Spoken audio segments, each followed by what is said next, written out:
Hi, I'm David WEINER from Optus Sport, and you're listening to the Premier League Nightclub.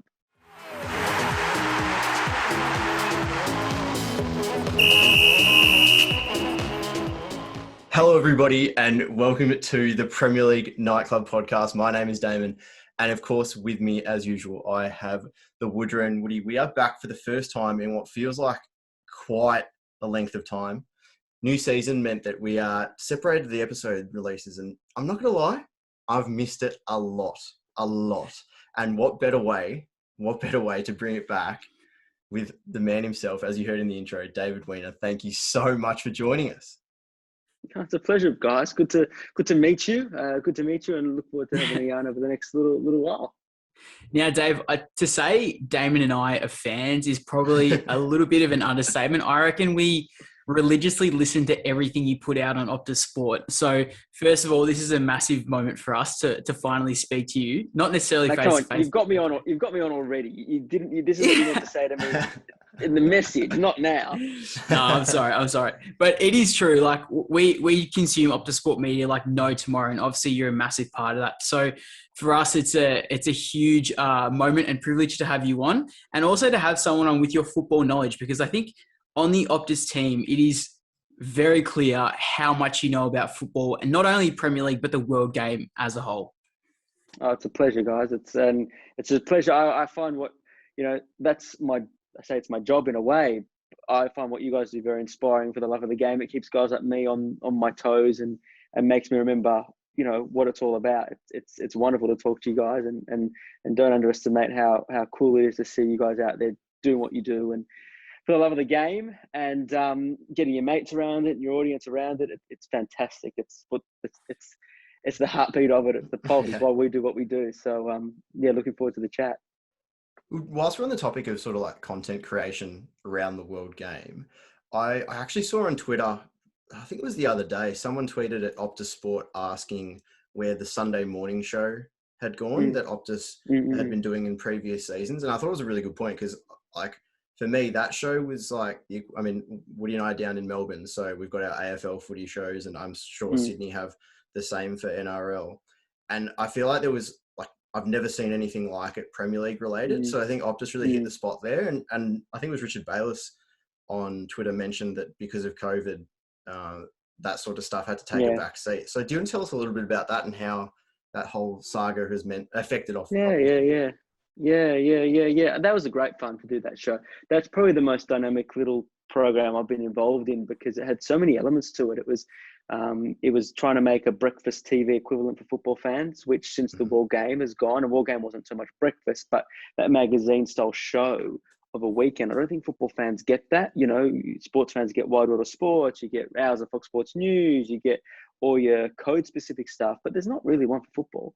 So we were really proud to fill that void, and there was some really good discussion in that. There's obviously a lot of highlights and a truckload of stuff for people to get through in the morning. But, one thing I always observe actually as well, if I've got a weekend off and with my kids running around, whatever, how hard it is to actually consume as much as you'd like to, or you might have when you were in your 20s. And a show like that's a really nice way to absorb it. So we had a great time doing that. We had some great guests, great discussion on it too about Australian football. And it got COVID. It was, what was it now? Started last year, I think I remember now exactly. The week that COVID hit and everyone locked down, we were meant to have an hour-long special with Graham Arnold in the studio at Optus. And that was effectively the last episode that never went to air. And the show never picked back up again because we never went back into the office. If you remember all the way back then, Optus Sport was doing things like nightly trivia from remote executions. What that forced us to do was to really improvise and work on our technology and our methods and all sorts of workflows. And it's to the point that actually when Sydney locked down now, we just picked up a workbook that we set up 18 months ago, or however long it was that we were able to pick up. I remember Premier League final day of the year Liverpool won. We executed that from 6 different locations on social and editorial because we had a solid enough. We had all of us in our bedroom in our PJs doing it, and you wouldn't have known. So we really evolved in that sense. But to bring it back to the studio operation, last year we went down to a countdown to kickoff idea to try grow that kind of Saturday night feel to it. That was great. Sydney was open. The borders were open. We could fly guests in. We could do it. And in our planning for this season, we had to take COVID into consideration. I mean, to be fair, we got through the Euros crossing our fingers every single morning, because that, if you remember, the last 2 weeks of the Euros was the start of when Sydney went into lockdown. And that was really, really quite stressful. So we had to think about how we were going to approach it. We sort of delayed. It was going to be a really cool sort of, it wasn't going to be Scores on Sunday as per, but it was going to be another magazine style show. But what do you do? What do you do? Yeah. This is the world we live in. So actually there will be a reprisal of a Sunday morning hit on Optus Sport, actually starting this weekend, where it's going to be a really condensed version, like a light version of Scores on Sunday. It's just going to be a one-stop shop of all the highlights that you need to see from the Premier League and around the world. And I think with football so fragmented at the moment, that's a really important offering for football fans. You can sit down for 10, 15 minutes and just consume everything you need to know in one hit. So that takes place on Sunday morning for the first time. And I'm really excited to see how that rolls out. But until we could, because we want to do things properly, we've got, of course, you mentioned the Gag and Pod. You know, we can get great insights from our guests in a really pragmatic way. But we can't wait to go back to doing the proper studio stuff. And that's when we'll probably look to bring that kind of stuff back again. But I'm glad you guys like Scores on Sunday. I know Richard Bayless, who obviously, you know, widely publicised, has moved on from Optus Sport in the last little while. That was a real flagship show for all of us, because we wanted to make a mark in the football conversation in a production sense, fill a gap that wasn't there. I think it's quite interesting. Just I was going to touch on Rich Bayless in a sec, but just before I do, it's quite interesting that you mentioned that Optus is really trying to be the platform to condense all the football media into one and sort of provide, you know, that one-stop shop for consumers. And I think in that sense, Optus has almost revolutionized the product offering that has come to the Australian public in terms of football media. How do you sort of see the growth of Optus, I guess, in the next 5 years, considering how far you've come in the last 5? That's a good question. It's a really interesting one, because, I mean, we talked 5 years ago and it didn't exist. Now there's 1 million subscribers. I mean, it's a really proud fact, because there are people that have all signed up to watch football. So that's a really wonderful moment for even the local game to go. There is such a window of opportunity to get it right, and we all wanted to see everyone get it right, because guys like yourselves or guys like myself would just relish seeing it succeed. And the one-stop shop thing, I guess that's come about because we had this fabulous opportunity, like when I came on board, to term it was an OTT platform, ostensibly a Premier League broadcasting platform at the time. And obviously they've added other rights come and go. We know that. We know the Champions League's not off the sport anymore. But you grow an audience. We have an audience that really knows that we were committed to that in a content point of view. You'll still be able to consume aspects of the Champions League next week when it returns on Optus Sport. We'll still be writing about it. Our social channels will still be across it, providing the colour of it. And it's evolved in terms of what you want to serve your customers. We've got that many customers. We want to continue to provide that level of content that we've promised and that we've developed. So I go back a step and go, so we added a layer of you can read about the games on the same platform that you're watching the games, or hearing highlights of the games, or watching magazine shows of the games. For me, that was such an incentive coming over a couple of years back, because I thought, what a product for a football fan. And I don't think there's another sport in the country that offers that. I found that even during the Olympics. I'd love to know a little bit more. When am I going to get it? Okay, jump on Google or jump on wherever. Whereas, you know, particularly climaxing with the Euros, if you got up in the morning, 7 o'clock in the morning of the Euros, you didn't just have a replay. You didn't just have a mini match. You didn't have a mega mini. You had a highlights. You had extended highlights. Or if you really couldn't, well, you could read about it. I mean, how cool was that? So I've sort of danced around the question for the next 5 years, because there's so many. You know, there's so many variables. I couldn't possibly tell you what the next 5 years looks like, because we know we've got a Women's World Cup, which is going to be really exciting in a couple of years. I can tell you without a shadow of a doubt that, you know, we are so committed to making that pull off.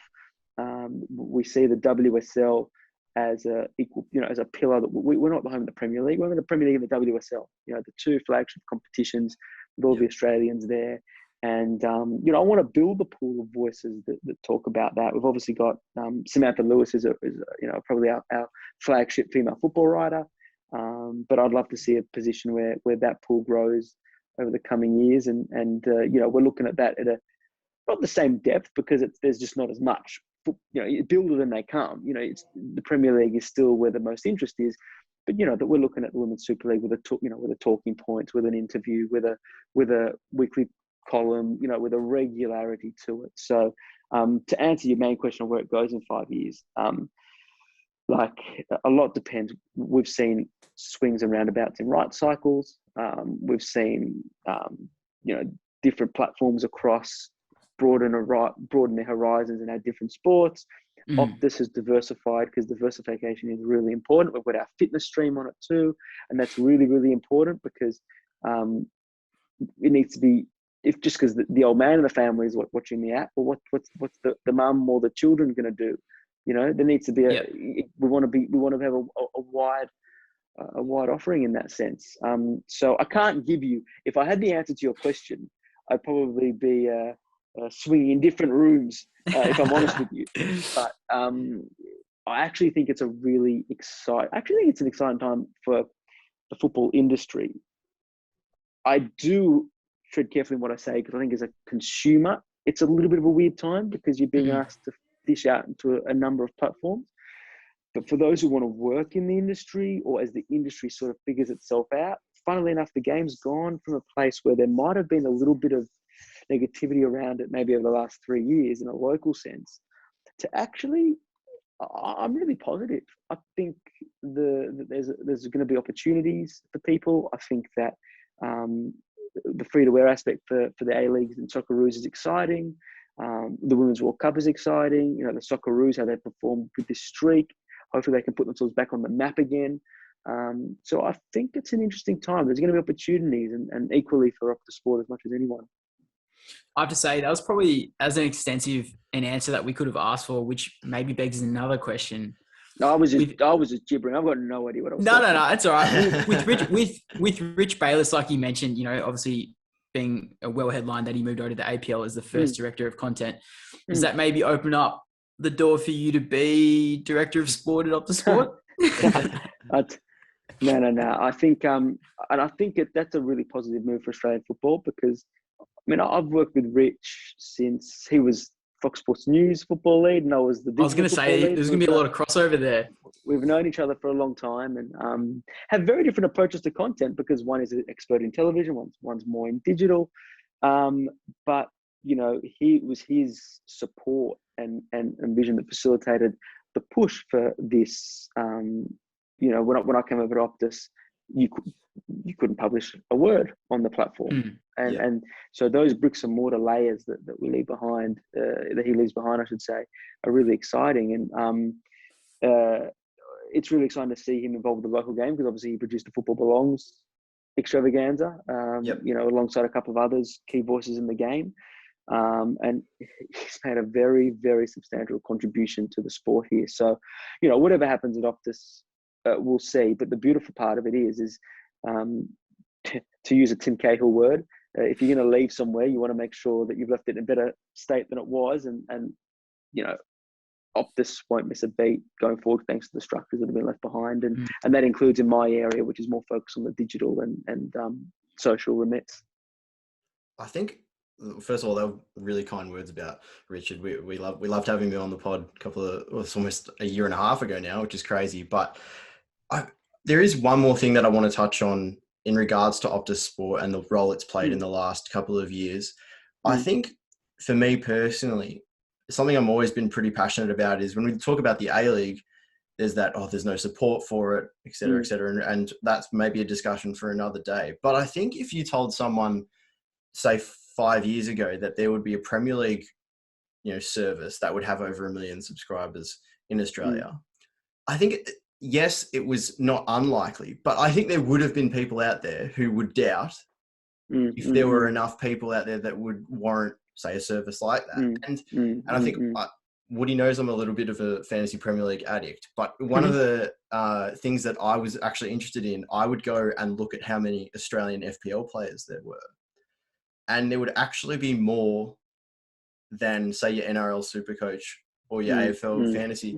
And look, I get that that's different because it's very state specific.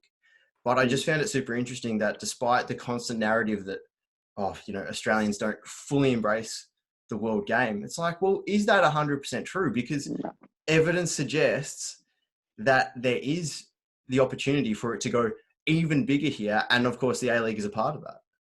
So you've asked, I started to get to the start of my run-up when you started asking that question, because it's a topic that's close to my heart. The Fantasy Premier League one's an interesting one, because we're really trying to double down and find ways of tapping into that audience right now, because it is huge. I mean, the Premier League supply a bespoke fantasy show as it is. We actually interviewed the Australian winner a couple of weeks back, still in the Optus Sport app in our news and article section. He's a cop. Came some ridiculous number on the planet in it. Dave, the number of Australian players is in there. It's a huge number.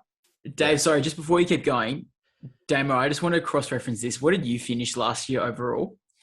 I was 1,100th, I think, but I was like 20-something overall in Australia, sorry.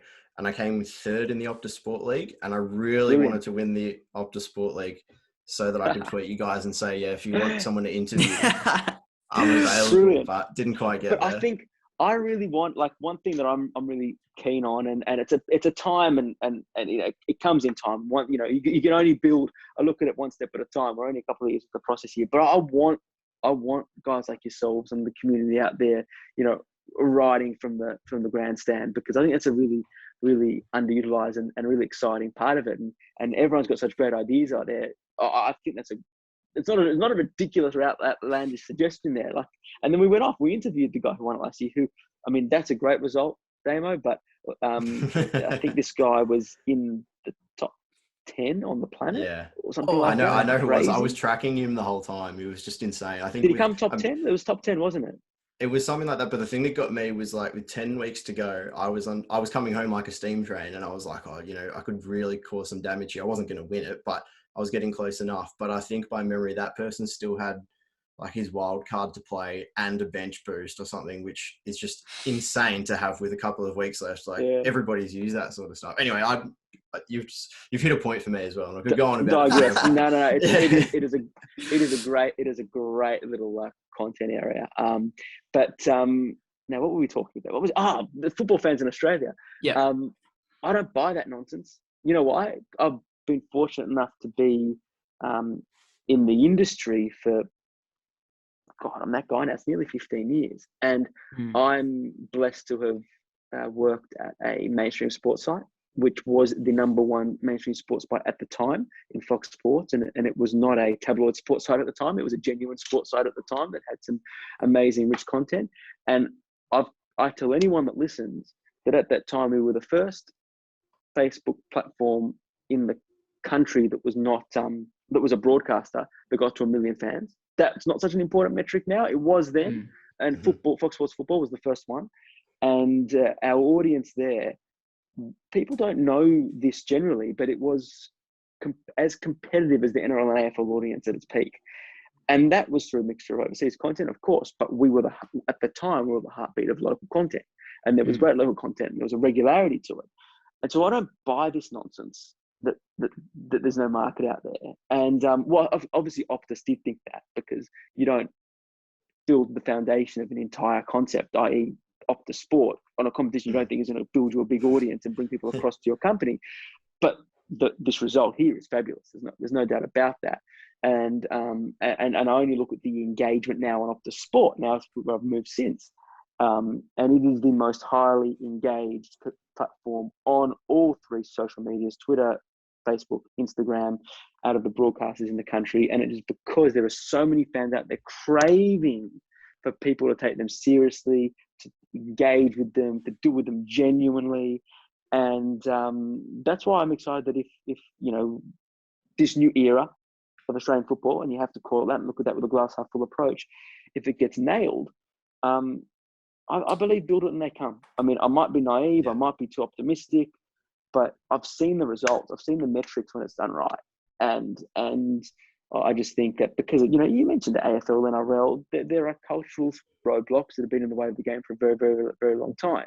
All you need, say in my realm, say at Fox was an editor who was open-minded or might like football, just to give you a little keys to the runway that others might not get. Yeah. And we were so lucky there. It stopped. I left. There's no secret about that. I think you only have to jump onto that platform now to see now what it looks like, and it's not something that I would encourage young aspiring journalists to build towards. But that's okay. That's everyone's entitled to do it the way they want to do it. Football audiences dropped off because they want to be respected. They want to be treated properly, consistently. So I agree with you tremendously that the idea that there's not a market out there is wrong. Look, the ALeague has dropped off the last few years. Like, there's no sugarcoating that. Yeah. But it's a clean slate. It's a time to build it up again, and it's a time to build those heroes, those characters, and get that narrative into and not just the mainstream. Like, service the diehards first and foremost, as well. So that's been a tricky thing to achieve at Optus, just because in terms of obviously the Premier League and the competitions we have are the bread and butter. But we've certainly tried where we can, and we have the wriggle room or the resources to play in that space. Because there's been times where we've just seen stories out there simply that are not being told that ought to be, or even right now, like I look at the Socceroos and I kind of think that the conversation around it wasn't widely discussed. It was discussed amongst people you'd expect it to, but we try to go that next level, and we're obviously lucky enough to have Mark Schwarzer, the most capped Socceroo in our books, and we took it one step further today to make sure there was a discussion, something further, something to get people talking, and I think that's hopefully we aren't the only ones doing that in a few years' time. Yeah, well, I think, like you said, I think that, the football industry is only going to benefit from having people like Rich go over the ALeague and build things like similar to what they build in Optus. But there's just so many different layers and aspects to the Australian support, I guess, network. I don't know if network's the right way to say it, but there's just the people that indulge the football media. And obviously, like yourself, you've been a key. I think it can't really go unsaid how much of a key you've been to unlocking the Optus Sport viewership as well. And I guess that probably leads me to my point about how did you get into football, and did you expect to find yourself in a position that you are today? It's a funny one when people ask me this, because you tend to always just be so head down, bum up, that sometimes it's hard to stop and go, wow, this is cool. Or like in the scheme of like a Euros, where you're just so focused on not carking it because you're so tired. You go, my God, did we just do that? The answer is I could never have dreamt of doing what I was doing. I might have aspired to it. I actually distinctly remember when I was at uni and they were the formative years of the ALeague. And I actually remember distinctly asking a sports journalism lecturer that we had on, do you think one day that this will be big enough that, that we could be a part of something properly? He's actually a chief writer in the rugby league world right now. I was like, yeah, but don't bank on it. Probably will be, but don't bank on it. So I couldn't have dreamed of how it went. Look, it was always where I wanted to be. My first job was volunteering at Sydney FC. No shame in admitting that. That's where I started, and that's where I was encouraging young aspiring journalists to get your hands dirty and be prepared to do the work. And so I've always loved football. Obviously, grew up playing it in the family, all that kind of thing, and always loved media and sports journalism, and saw an opportunity to marry the two. But also, when I went to Fox Sports, no one has the luxury, or had the luxury at that point when digital was just figuring itself out. It was really 2000. Jesus, don't tell me how old you boys were in 2010 when I started at Fox Sports. You weren't. The industry was figuring itself out. It had no idea what digital was, but in a way that was a blessing for me because I got to figure it out at the forefront. And then, within a couple of years, they figured out that, they needed to double down on what they were doing with football. And at a young age, I had the keys to the castle there. So that was a fantastic formative learning experience at a time where I think the platform, the mechanism of a digital platform was, and a social media, keys to a social media castle was really, like, it was formative. But then what's happened since has been spectacularly enjoyable. And I speak to some people who go, "Or what do I have to do to be a pundit?" And I went, "There is no such thing as a journalist who is a pundit. Like you don't start out and go, I want to be that. You stumble across it because you talk enough shit through the years that they go, well, maybe this guy can clog up an end of a couch for a little while with the stuff that he knows." Right? So I'm not on there for my good looks. I can tell you that. I can tell you that exclusively.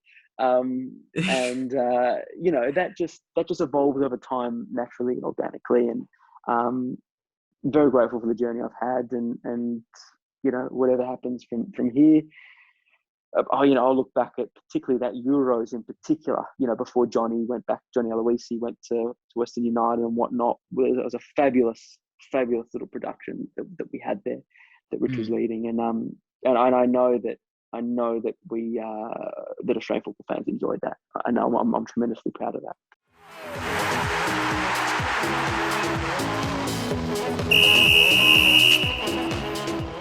All right, so I think it's certainly time to get stuck into some Premier League chat because, Woody, in all honesty, yourself and I, we probably haven't dug that deep into what this season's, got on offer that much, because in episode 1 we didn't really get stuck into it too much. But as you can see, I've got my Man United hat on for the first time, I think, and I've ordered my Cristiano Ronaldo I'm out. shirt. We'll talk so many things Premier League, but we can't go past Cristiano Ronaldo. What does it mean for just this whole, I don't know, just the whole world? This is a lifestyle now. This is unbelievable. Yeah. It's pop culture. It's social media bonanza. It's jersey sales. It's amazing, because the funny thing is like, we've been watching Ronaldo play for Juve. We've been watching Ronaldo play on Optus Sport in the Champions League. It's not like he's just come from Mars and returned to playing football again. We've been watching all the time. But this Manchester United homecoming with one of the cultural icons of this, well, you can't even say decade. He's been around for so long now, this century. And it's big. It's a big deal. Like this is, and we spoke a bit earlier about people underestimating the power of the football fan. But what actually in Australia, but what this does is reminds everyone else just how damn big our game is, and this puts our game front. I mean, it's obvious, it's massive internationally. But when you see a story that I always find interesting, the stories that we cover each day off the sport, and that you put your blood, sweat, and tears into, but every now and then something comes up that the whole of Australia is frothing over. And this is one of those, and we're the numbers could be dizzying on the weekend, because the momentum since the Euros of the Premier League has been huge on Optus Sport, and this does take it to another level, because there's the intrigue, there's the romance. Is it going to work? It doesn't matter right now. They just want to see Ronaldo in a CR7 jersey again. So it just is great theatre, and it's one of the great cliches. Oh, how good is the Premier League? This is what the Premier League is all about. But frankly, it actually is what it can deliver, right? Like it's box office sport at a global scale. So we've got a Ronaldo returns rail on the Optus Sport app now. It's so funny. I actually said, it's Manchester United versus Newcastle. It's not Ronaldo's homecoming. There is actually 3 points up for grabs here. Yeah, but it's so big that can get a little bit lost, can't it? Can you imagine if he's not in the squad? Can you just imagine if he's not in the squad? I was very relieved to see that he wasn't running out for Portugal this morning. That means they know that they can't afford. There's too much on the line for him not to be included this week. So you're a Manchester United fan. Do you remember, the amazing part of this is it was a lifetime ago that he was at Manchester United. He was a boy. Like, do you remember it? As someone, I'm really intrigued. Like someone your age, is it kind of this? Is it a childhood thing that then you get to look at again as an adult? Like, it's obviously, I'm looking at it as an objective observer, and I just love the storyline of it and the theatre of it. But what's it like as someone who who's got the colours on?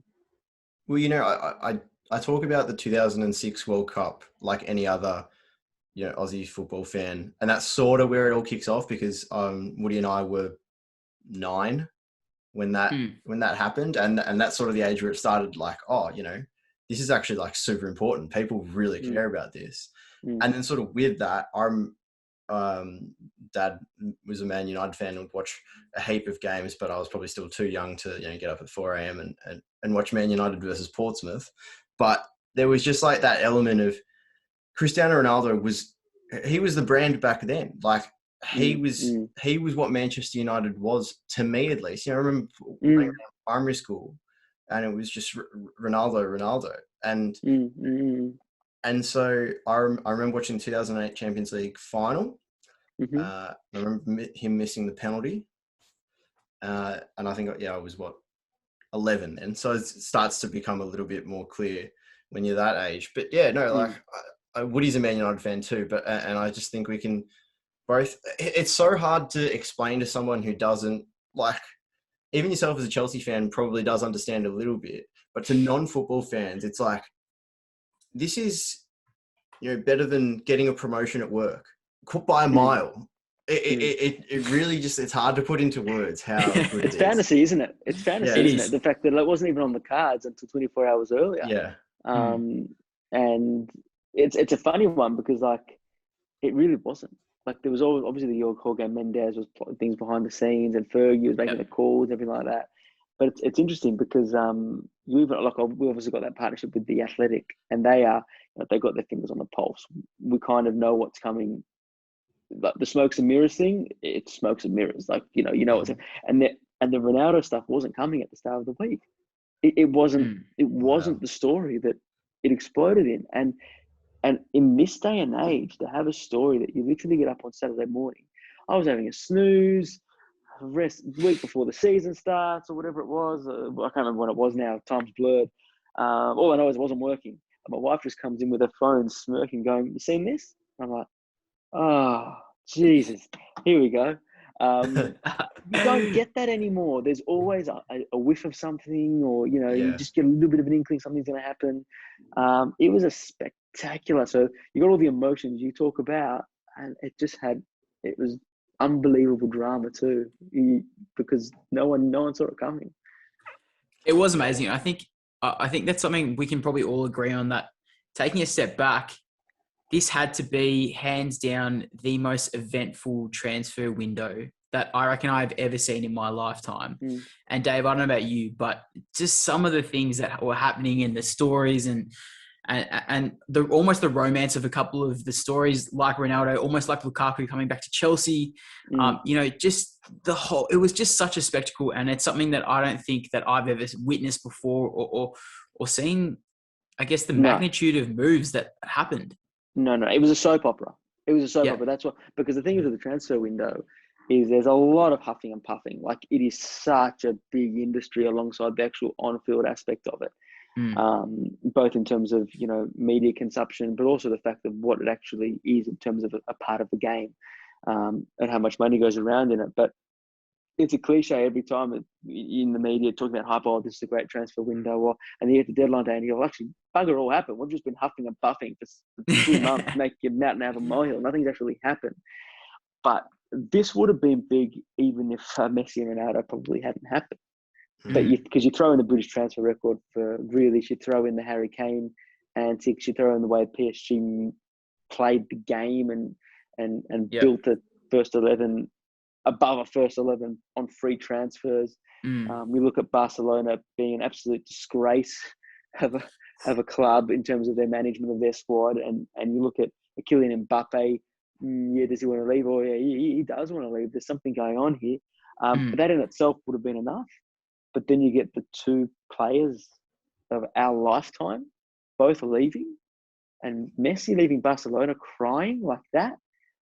A tragic comedy. It is the most ridiculous transfer you could ever have. Throw in Lukaku, which we didn't mention as well. So you've got the champions of Syria losing their main man back to the Premier League. Yeah, in Ashley Young, of course. I got no comeback. And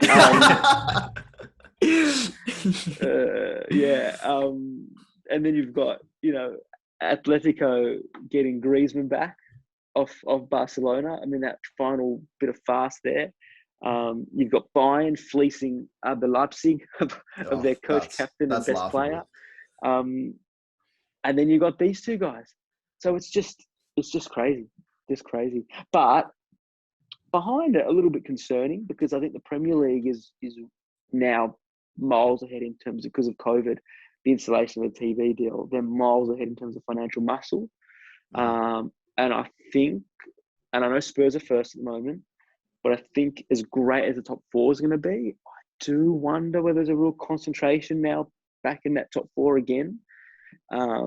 So it's not it's going to be an unbelievable title race. It's really, really even. But that's something I've just got in the back of my mind as a football fan, that I hope that football can figure itself out as it bounces back through COVID, just beyond the Premier League, because there's a few interesting trends in the transfer market and whatnot. It's actually funny you mentioned that. I was going to open up with the Premier League talk about how, say, on paper, there's probably never been a more clear top four for quite some time. But then I think the first 3 weeks, especially the first week, when Tottenham comes out and beats Man City 1-0, like from a Premier League point of view, like the Premier League's point of view, I should say, that was the best thing that could have happened. If Man City came out and won 3 or 4-0, then like the theatre of what we're feeling right now, look, we're still obviously feeling it, but there would have been that element of like, yeah, okay, but City is still going to dominate. Like there's really no... But suddenly, they're not top of the league at the moment. And look, that could change pretty quickly, but Spurs are undefeated. And I didn't even have them in the top 6, to be honest, before the season started. But they actually look okay. And I think you probably... Well, a team that my whole life, I have had little interest in watching. But recently, West Ham over the last 2 years have been... Like, I've woken up to watch Mikel Antonio's goal celebrations. Like, there's more to it than that, but just the way they're playing, the atmosphere at West Ham is so good right now, and obviously you got Leicester as well. So I think there's still a little bit of hope for that competition. Oh no, of course. But you know what? It would be a ultimate coaching achievement from Moyes or Rodgers if they do break in, because on paper they shouldn't, because of the wealth and spending of the top four. The top four, if any one of those teams are not in the top four, that season is an unmitigated failure. So I should probably rephrase it that way. But the beauty is that it's cliche to say, but I still do believe any team can knock any team off. And that's the beauty of our sport on any day. But it would be a testament to the coaching and squad building of West Ham and Leicester. And they've done a great job, both of them. Even though they signed a few on deadline day, West Ham, I'm still worried with the Europa League. They might be a bit light, particularly relying on Antonio. But irrespective of that, like for them to pick up this season where they finished off last season, I think is outstanding. So, and probably improved even.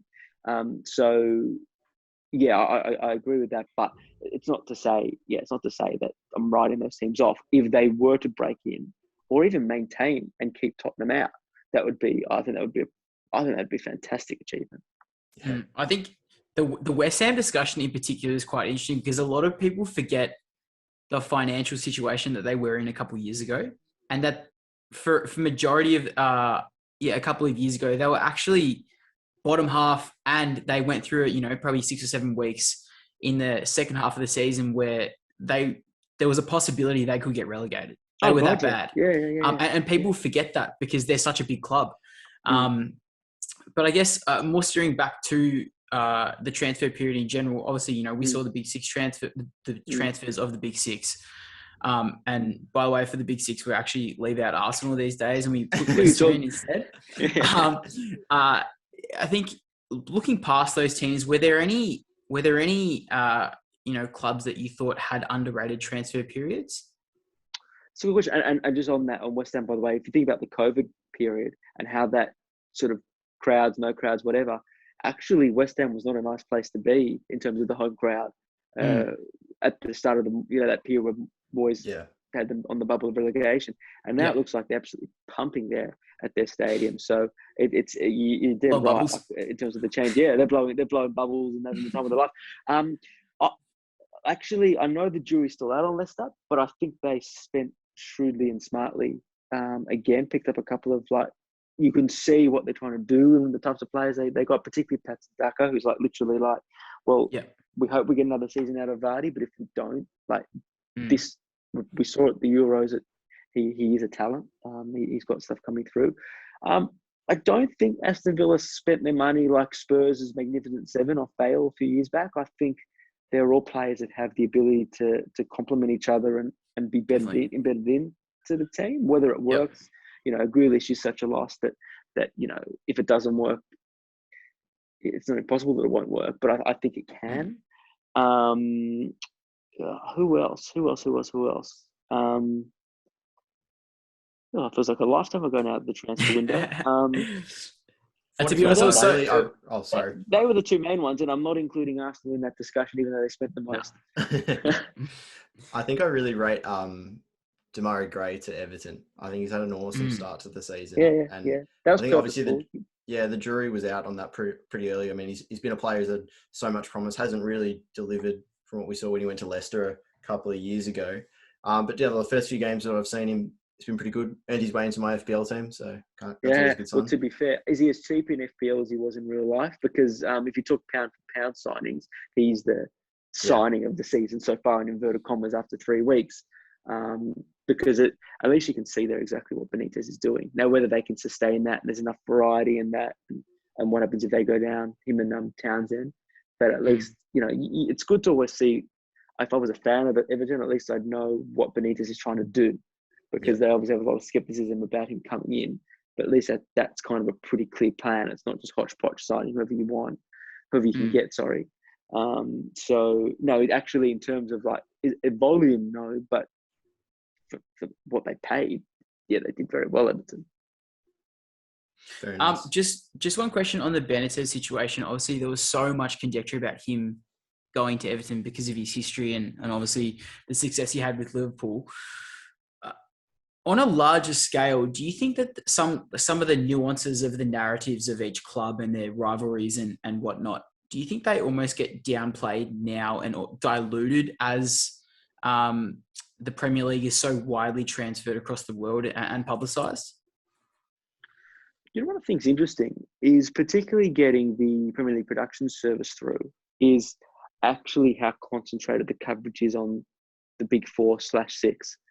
It's really, really interesting. And I actually really enjoy, this is going to sound weird because COVID was such a tough time for people, but I actually enjoyed how the Premier League spaced it out. It gave my week a really good structure to it because, but also each game was on its own. So you actually got to see teams that you previously, like in Australia, you physically can't consume that. Like I make no apology. That's why we have, freelance writers in the UK and columnists and that kind of thing, because you can't consume every game every week. You can't even consume more than a couple. It's not physically possible. And I do wonder now with like the goal rush and like this weekend, I think it's 6 games I think from Saturday night, from 9:30 p.m. Saturday night, I think till 2:30 Sunday morning, I think there's eight games of the round played. And I do think you lose a bit of that nuance there on the other teams. And it becomes very much match of the day type, like highlight. And certainly in terms of, I'm not sure if I'm answering your question exactly, so come again if I'm not, but like I look at what the ALeague does offer, where they've got the budget, the resources to do that, and they cover every single club at the level that a club diehard would want to consume, almost like the local paper of that region over there, but at a higher level. But in terms of, if you to say blanket wide in Australia, is there the nuance outside of Optus Sport, like in all modesty, like between the video options that come out of the shows and the written pieces outside of Optus Sport, is there the nuance about the Premier League? No, there's not, absolutely not a chance. I don't know if that answers your question. Sort of. I was more talking about the I guess the tradition of clubs in England. Do you think that almost gets diluted because of, like for example, 20 years ago, if Benitez was to go from manage Liverpool 1 year and manage Everton the other, he would fear for his life on the street, if that makes sense. Yeah, it's almost more transactional now. Like Benitez can be a hero at Liverpool, but he's gone on and managed Chelsea, won a Europa League with Chelsea. Mourinho was able to go from Chelsea to Manchester United to Tottenham, that kind of aspect. Yeah, I mean, look, it's big business now. You've got to get the right man for the right job.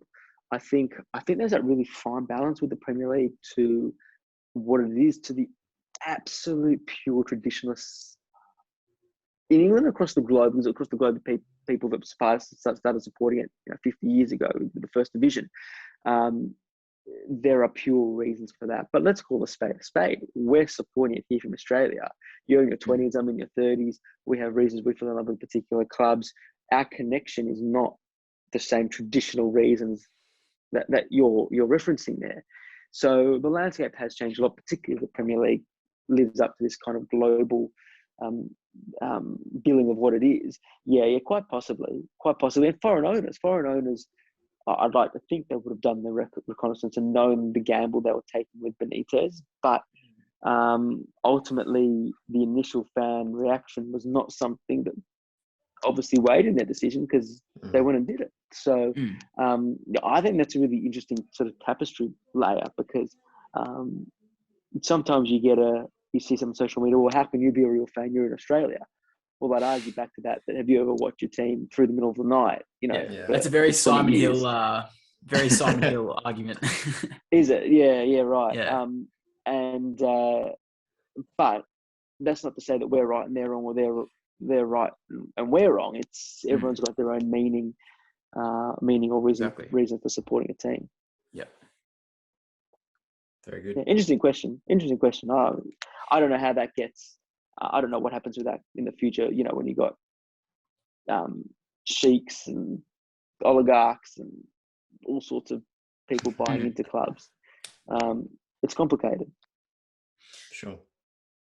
Alrighty, Damo. I reckon it is time to get into a bit of game show action. So, Dave, we've got a bit of a quiz that we like to do with some of our most knowledgeable guests, and you are definitely probably one of the most knowledgeable guests that we've had on.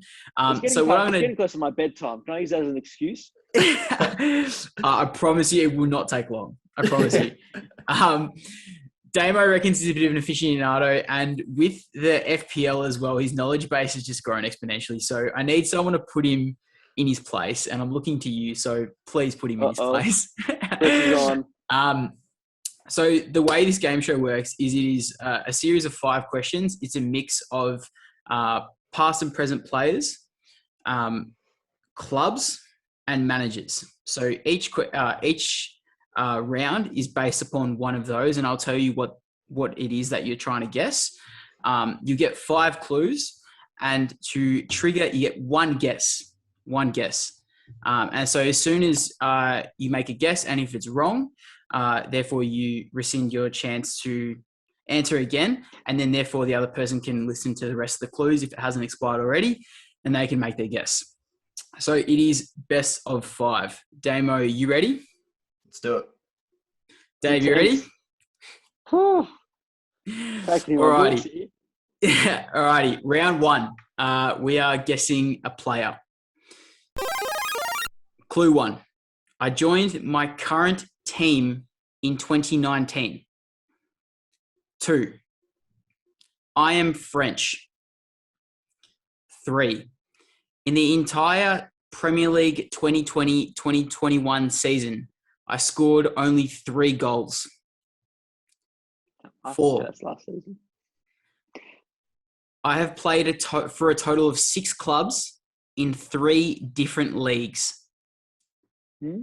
Final clue. I currently play for Newcastle.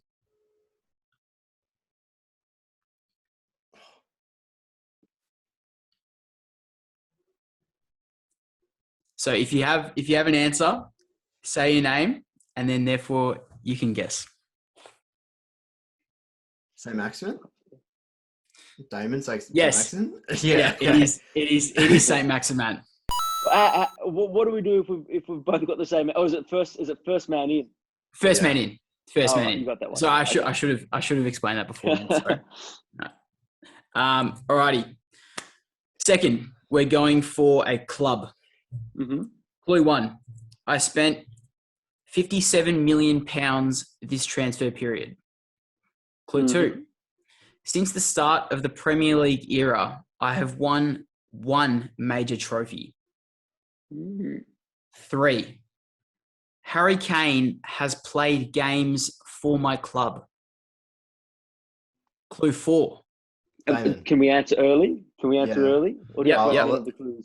I'll let you answer, Dave. Yeah, Or can I go Leicester? it's not this. It's wrong. Oh, Dave, come there we on. go. They've won 2 major trophies. Oh, They won the FA Cup last season. I was so eager to get in early. Okay, All right. Yep, you got me there. I'm pretty sure Clue I know which club it is, but I'll hear the last clue. Clue 4. I'm one of 17 London-based clubs. And clue 5, my current manager is Portuguese. Oh, wait. You just asked the biggest doozy question of them all. I did. Who's Harry Kane? The Harry Kane clue is the one. Like I can't get away from that. I'm trying to figure out. Played for Leicester, obviously wrong. I was going to say Norwich, but I can't think. I think you're being a bit cheeky here, aren't you, with your question? Dave knows who it is. And Dave, I'm going to give you 5. I'm going to give you 5 seconds to answer. I'm just gonna. Is it Norwich? No, it's Tottenham.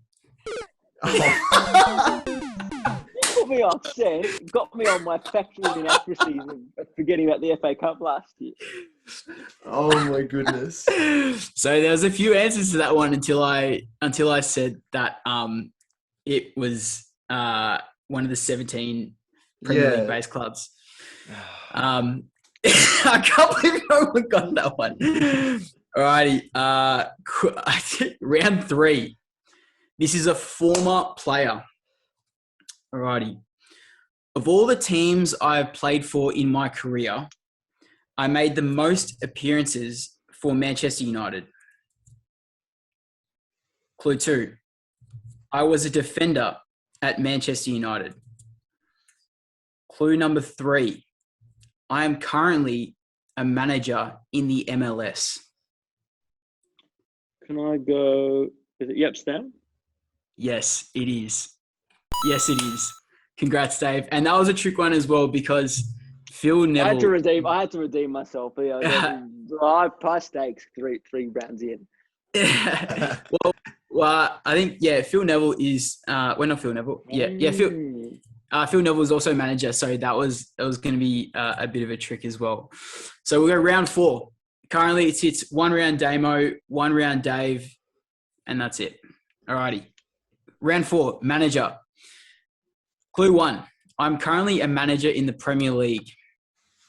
2, including my current team, I have managed a total of 3 different Premier League teams. 3, my best place finish as a Premier League manager is 2nd. Clue number 4. Is the Premier League teams he's managed all in the Premier League right now? I can't answer that. It'll give it away. Brendan Rodgers? Is it Brendan Rodgers? It is Brendan Rodgers, yes. Alrighty, 2 to Dave, 1 to Damo. Very slick, Dave, very slick. All right, round number 5. This is a current Premier League player. Clue number 1. I have been at my current club since 2015. 2. This is the only team I have played with or played in the Premier League with. 3.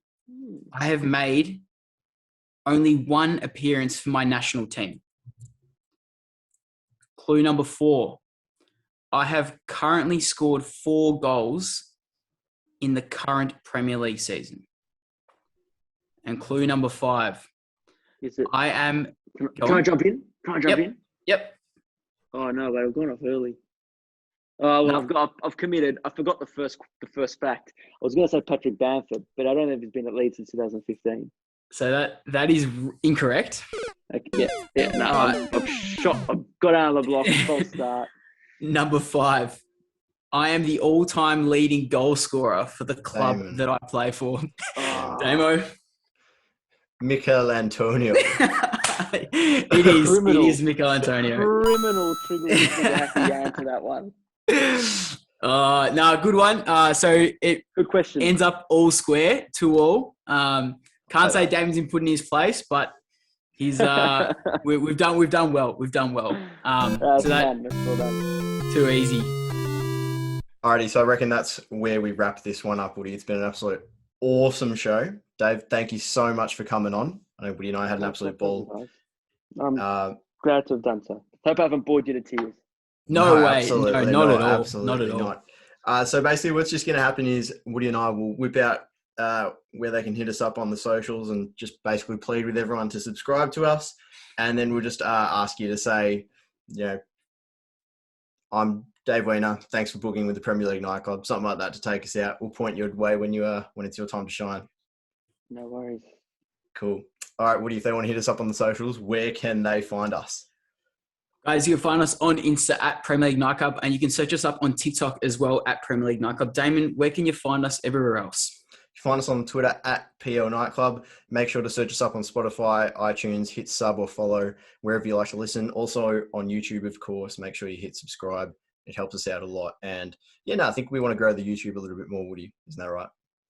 We definitely do. But of course, we can't be growing the YouTube without awesome guests like we had today. Thank you very much, Dave, for coming on. Pleasure, guys. Dave Weiner from Optus Sport, and you've been boogieing with the Premier League Nightclub.